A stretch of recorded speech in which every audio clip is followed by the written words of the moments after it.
moment I give all glory to God. So I'm going to start off with a worldwide intent declaration, and if you're willing to go with me, I want to say yes at the end of each statement. I am in favor of peace and harmony in the world. Yes. I'm in favor of a clean, healthy environment.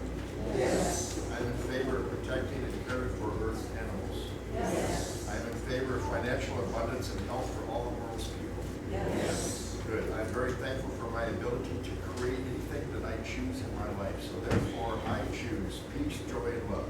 Yes. Good. Glad to hear it. So we teach here at Fellowship that we're already spiritual beings. We're just here to remember the truth of who we are. That we're here to connect to our passion and our desire in the world and what it is that we want to create, how we want to live our lives. So I have a question for each of you. How serious are you willing to be a spiritual peacemaker today? It's a question to deeply consider. As I state, that's one of the reasons why you're here. That's why your soul chose to be born, to come into this physical form, to be a part of fellowship, and to be here at this moment of your lives. So the question is, are you willing to be serious and to take it serious, to be who you are in this world, and extend it every moment of the day to other people as we talk and say how we see God and everybody around us? So because of the statement in the Bible, it says many are called, but few choose to respond fully. So it's up to you to respond inside of yourself. And we have an important event that's going to be happening after this talk that kind of helps us all see that, because we have this wonderful new soul that's here to be baptized today, choosing to be here now. And so as adults, how do we look at her? Hopefully, as a soul who chose to come here in this physical body at this particular time in her life, in this body, with her parents, with her family, with her experiences, having chosen all of that, to be here as part of fellowship and the beliefs that we have, which is really great. And so, there's a lot of things that we can see, and can you look at her and see all of that? Can you look at it and see it all in you as well? She's just a reminder to us of the truth of who we are in this moment, how innocent and lovable and loving that we are. So, we all want love for our family members, don't we? For our children. And our family members. There we go. True, turn on. Yes, we do. And we try to do that the best that we can. But to do that, we have to start with love for ourselves. And I know that all of us are lacking in self-love in some form or another. To be able to look at every moment of the day and say, I love the totality of who I am. And when I do that, then I create things in my life that are supportive of who I am. If I'm not doing right in health or relationships or work or something, then I better go back and look at where I'm at in relationship to myself. Once we get connected to our self-love, then we have this love for God, and then we have even stronger love for other people. But as humans, we have our ego that's in the way. It helps keep us separate from God. And as a result, it's made us afraid of love.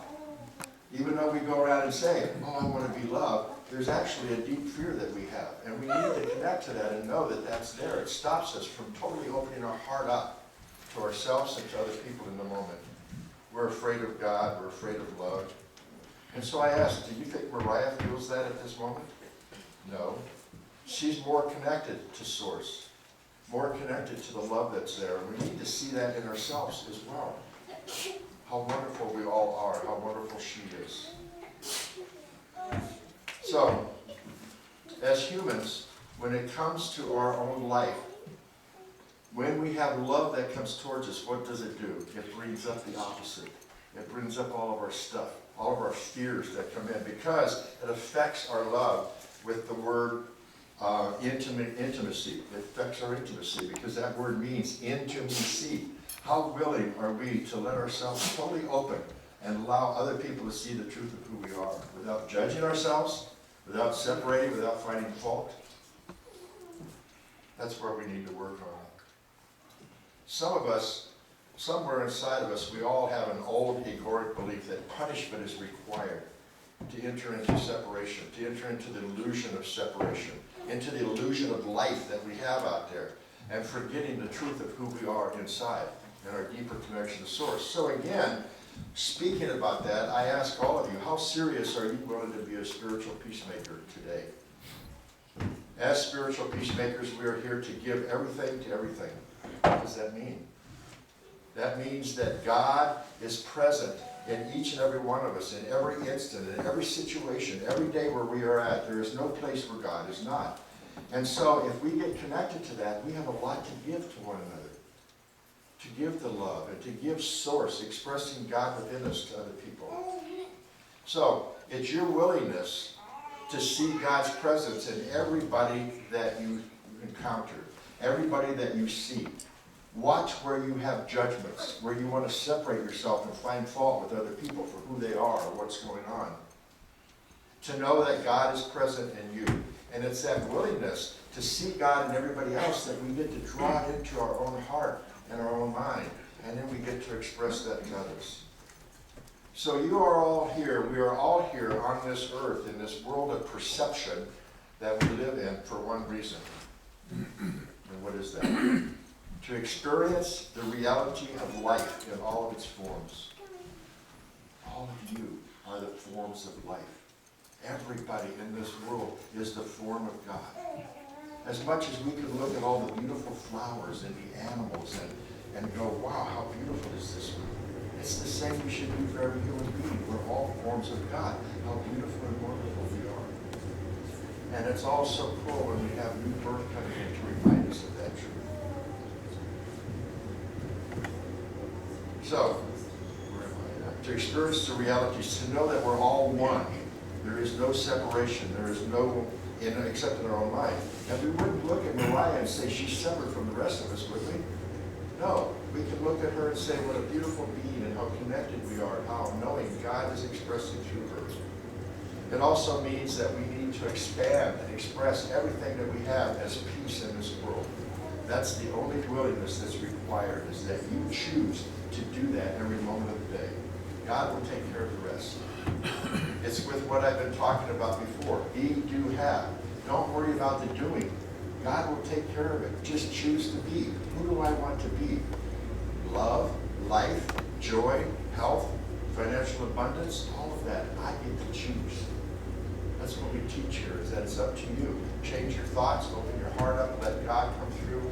And once you choose how to be, then Spirit will take care of the rest of it.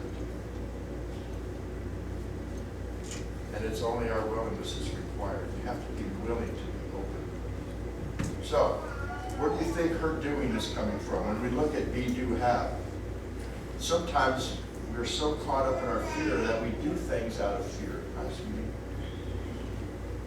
We do things out of fear, and we want to let more connected to doing things out of love, which is what she does. In that moment in her life with her parents, everything she does comes from love. Yes. And we want her to stay connected to that, don't we? As long as possible. Because somewhere down the road she'll forget, just like the rest of us have. But we're here to support that. And to remember it in ourselves first. We have to remember ourselves before we can go out and see it in each other. So results are not necessary. Don't worry about looking for results. Just stay connected to God inside and know that Source is taking care of everything for you. Your willingness to be whoever you wish to be creates the space in your life for God to transform you. So when you wake up to your life, to the purpose you're here, it helps wake everybody else around you. You know, it's interesting because our world says peace does not exist. And it points out lots of opportunities and lots of situations in our life to say that, right? We can look at this and say, well, there's no peace there, there's no peace here. That's not true. We're looking at it the wrong way. How long have we held this place of peace in our life? Ever since we were children, and every Christmas, do we all say, what do we wish? Peace on earth, goodwill toward men. And then we get all caught up in our own fears and our separation and our judgments. And so we talk about peace all the time. And it's time that we started taking on and saying that Spirit of peace is already present now. God says it's now. It's not out there. It's not 3 years down the road. It's right now. If you open yourself up and you take it in and say, I am a spiritual peacemaker. So, I am as God created me. I am already enlightened. There's nothing I need to do because all it is expressing the light of Him. So I have 3 questions to ask you regarding this. Are you all willing to consider the possibility that everything that's ever occurred in your life conspired to bring you here this very moment? Even the ones that seem to bring you pain? We've all had those. But they're here to help us connect to Source, to open ourselves up.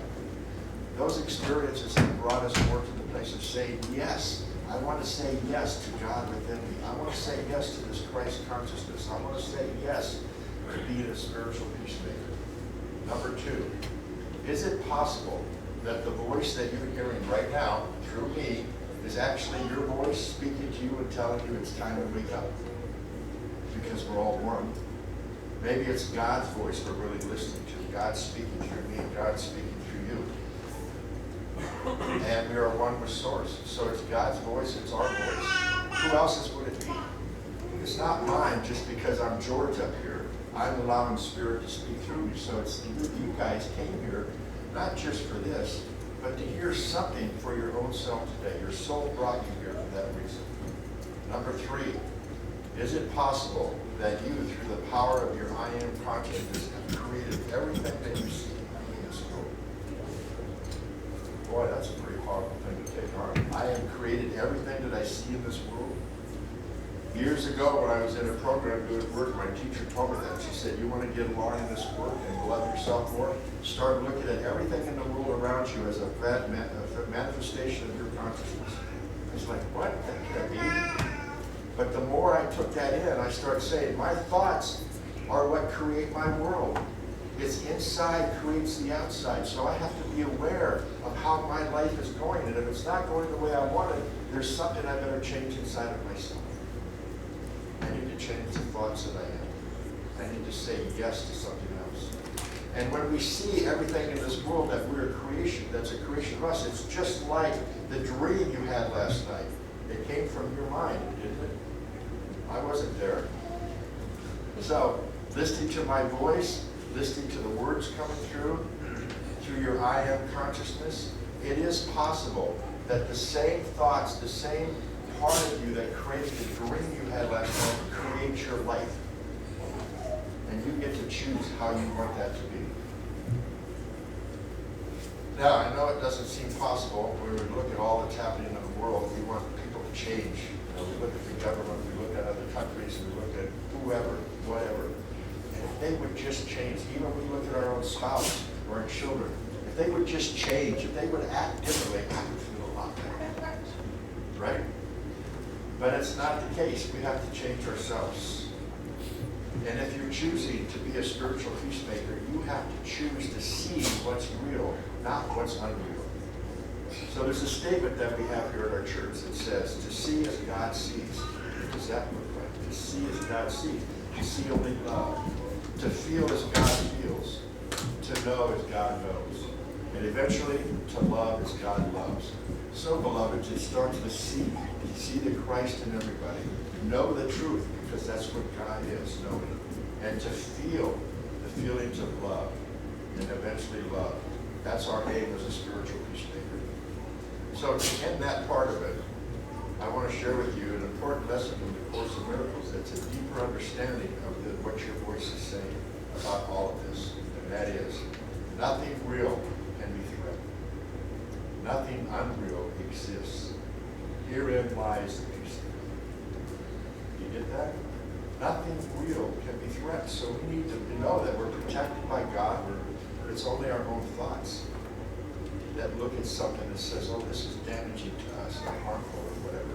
Why would we allow ourselves to do such things? Because nothing unreal exists. All it is the peace and the love of God.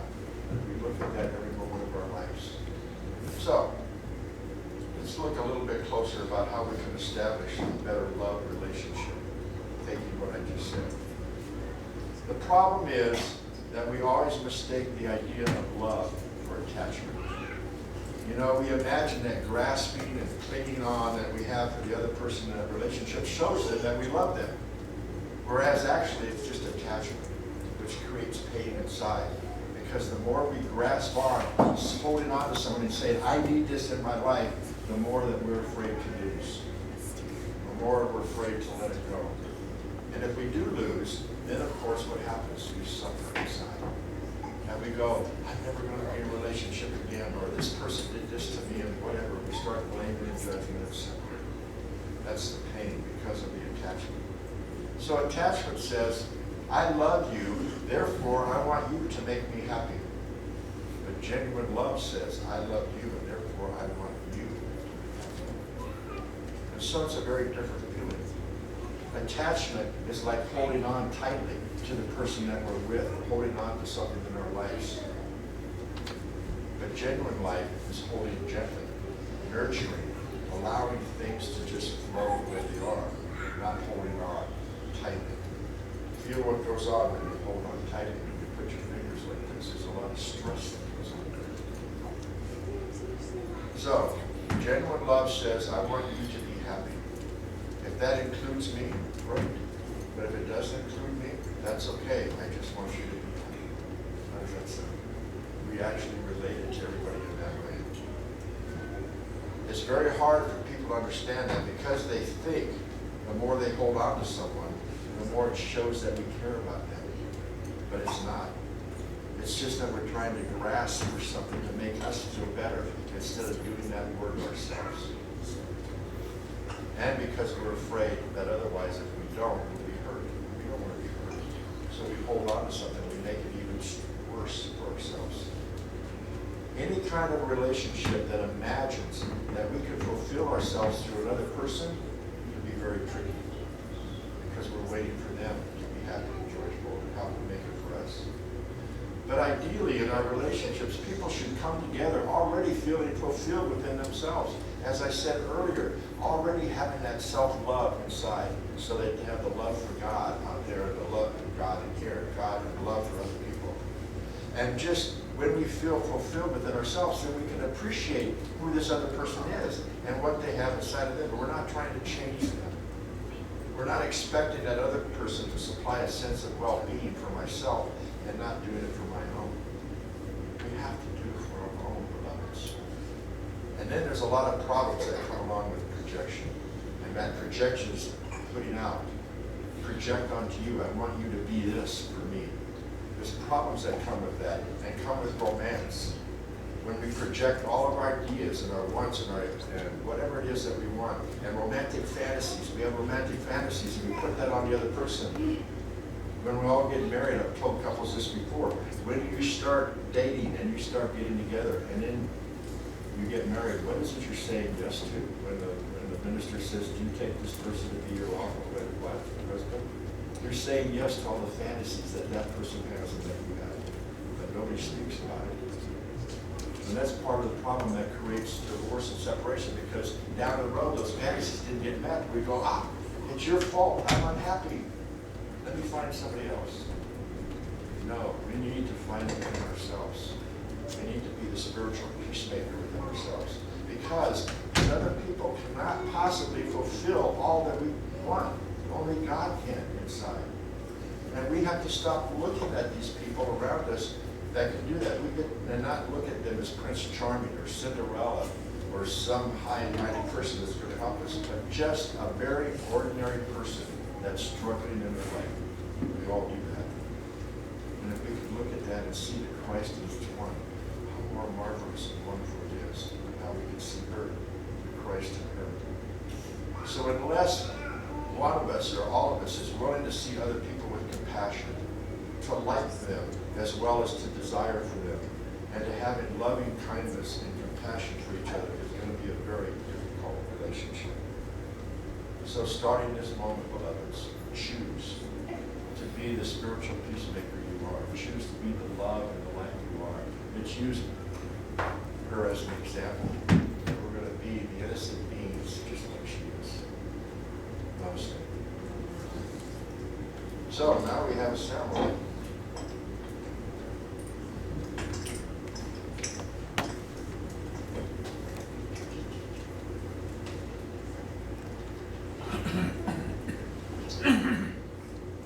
Today we come to celebrate the christening of Maria Elizabeth Espinoza. The rite of baptism and christening is a recognition of the loving presence and the infinite power of God in each child or adult. It is an outward expression of that union inside of her soul with the Christ which dwells within her.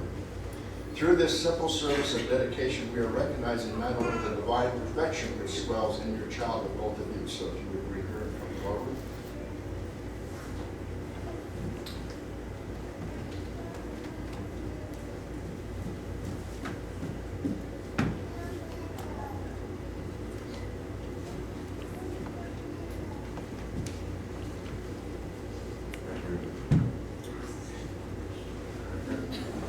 So, Eric, Joseph, and Sarah Michelle, you have come to rededicate yourselves to the divine and holy calling that is parenthood.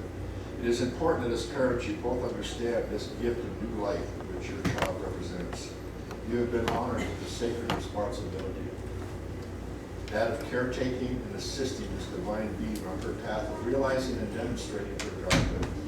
Yours is a sacred path as parents which calls to you both to live in the most highest and conscious way possible, so that you can give your precious daughter the greatest opportunity to realize her true divine potential. In the East, babies are whispered of their godhood as soon as they are born. God and divine are a natural part of their lives, and so is with their child. We now whisper to their spirit to remember their divine heritage, and we call to the Christ within her to come forth and be a light unto this world. So I now ask the parents to repeat after me. We'll start with you, Mother. My precious daughter, I am your mother, and I love you with all my heart. I am your mother, and I love you with all my heart. You have come as a gift to my life, You have come as a gift to my life, and I have agreed to be your mother, and I have agreed to be your mother, that we may journey this blessed path that we may journey this blessed path as mother and daughter, as mother and daughter, that we may both remember our Christhood that we may remember our Christ and our oneness with God. and our oneness with God. So I whisper to you now So I whisper to you now that you are God, that you are God, and you are a part of the divine eternal oneness. and you are a part of the divine eternal oneness. You are loved now and will always be loved. You are loved now and will always be Your loved. body is healthy now and will always be healthy. Your body is healthy now and will always be healthy. You are abundant now and your life will always have You are abundant now and your life will always be all that you love, need, and desire, all that you love, need, and desire, and so much more. and so much more. You are happy, You are happy, and your life is filled and your life is filled with peace, love, and joy. peace, love, and joy. You are one with your Godhood, You are one with your God. and my precious daughter, I love you beyond measure, and I look forward to many journeys we will take together. Many journeys you will take on. Kiss her on the forehead.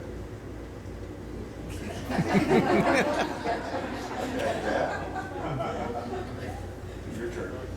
My precious daughter, I am your father, and I love you with all my heart.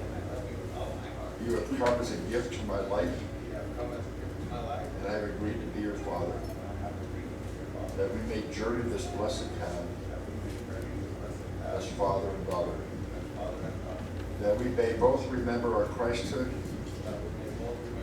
and our oneness with God. So I whisper to you now that you are God. You are part of the divine eternal oneness. Oneness. You are loved now and will always be loved. Your body is healthy and will always be healthy. You are abundant now, and your life will always have all that you love, need, desire, and so much more. You are happy, and your life is filled with peace, love, and joy. You are at one with your God. My precious daughter, I love you beyond measure. And I look forward to the many journeys we will take together. And kiss her on the forehead.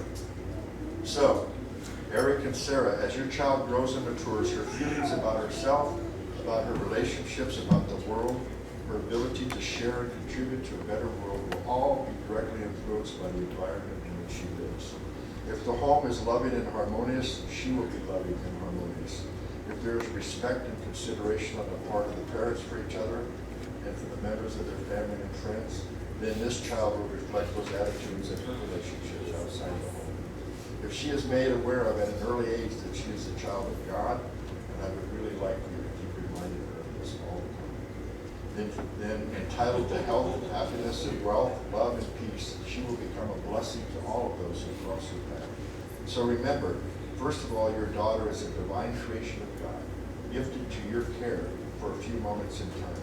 So I ask you, and answer we will together, will you, as the parents of Mariah Elizabeth Espinoza, teach her the truth about herself and help her to understand that God loves her beyond measure and will always be with her? You will. Okay, to the godparents, if you too.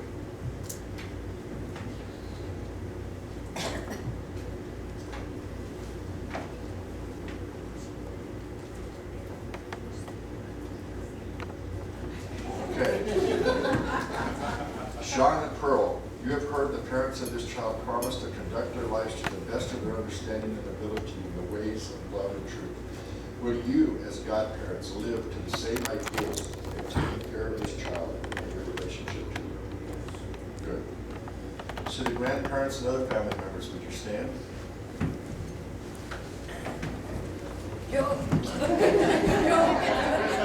It takes a village to raise. You've also heard the parents of this child promise to conduct their lives to the best of their understanding and ability in ways of love and truth. Will you, as the grandparents, family members, live to the same ideals in your relationship with this child? Good. You can sit down. Congregational members, please stand. You have heard the parents of this child promise to conduct their lives to the best of their understanding and ability in ways of love and truth. Will you, as the fellowship of member congregation members, live to the same ideals in your relationship with your child? Yes, we will. Thank you. Good sit.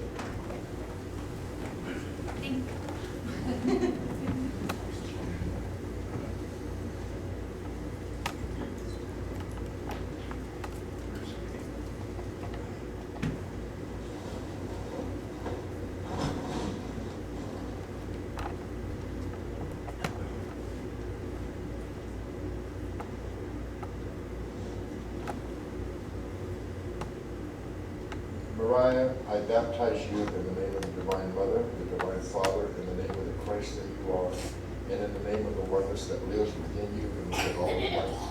So I say this prayer. We pray now to the Divine Mother and the Divine Father, and all those beings of the light, and all of those that are gathered here, who have agreed to assist this child on her life journey and the remembrance of her divinity. Please surround Mariah Elizabeth Espinoza in your love and grace now and for all of her life. Guide her on her divine path and repeat after me, so it is. So it is.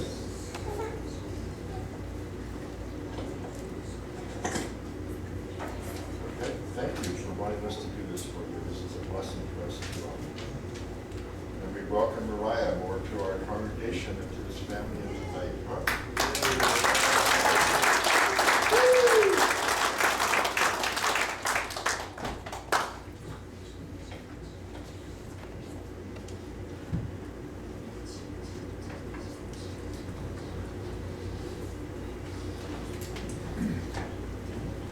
We also have adult baptisms if anybody in the congregation wants to be baptized in the new thought sometime. So it's time for our meditation. Carol?